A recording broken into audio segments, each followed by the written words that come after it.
Nous sommes sur les hauteurs de Cacao, en Guyane. Au petit matin, ce groupe mystérieux semble, entre ciel et terre, s'adonner au culte du soleil.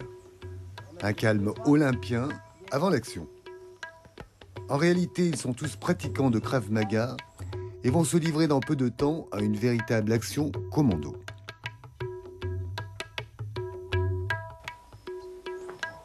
C'est un mode de vie en fait. Il faut l'inclure parce qu'on peut apprendre beaucoup de choses. Et la preuve, ce stage fait découvrir à pas mal d'entre nous là, ce qu'il faut faire pour être bien au quotidien d'ailleurs. Voilà. Il n'y a pas que l'agresseur, l'agressé, il y a tout ce qu'il y a autour. Et c'est parti pour des sensations fortes. Le Krav Maga reste une méthode de combat rapprochée où tous les coups sont permis. Les techniques sont très diversifiées.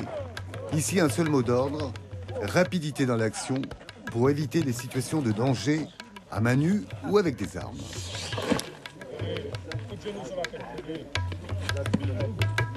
Le but premier, c'est le défoulement. Me défouler, c'est vrai qu'au Krav Maga, il y a pas mal d'efforts physiques, toute la partie préparation. Et puis après, il y a l'aspect self-défense qui est aussi très intéressant, important. Donc voilà, savoir se défendre en cas d'agression face à tout type de gabarit. Là, c'est très intéressant justement dans le club puisqu'on est beaucoup, on est un peu plus d'une vingtaine, il me semble. Et du coup, on a l'opportunité de s'entraîner, de mettre en œuvre des techniques avec différents gabarits. Voilà. On va faire ça. Les plus expérimentés apprécient ce cadre qui favorise les bons réflexes en situation délicate.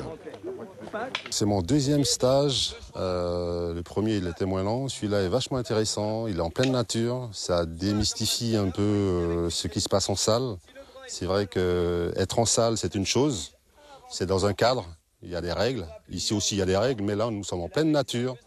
On touche un peu à tout. Voilà. Quand on va au sol, c'est pas du tatami. C'est du dur. Il y a des gravillons. Ensuite viennent toute une série d'épreuves. Les combattants testent l'amélioration des réflexes, la puissance de leurs coups, des feintes et la fluidité. Pour finir, chaque stagiaire est confronté à une agression à l'arme blanche, l'occasion de surmonter ses peurs. Et là, je suis plus rassurée en sortant dans la rue toute seule, sans rien, je suis rassurée. Et au terme du stage, c'est le retour au calme, par des actions lentes, une manière d'entretenir la circulation de l'énergie.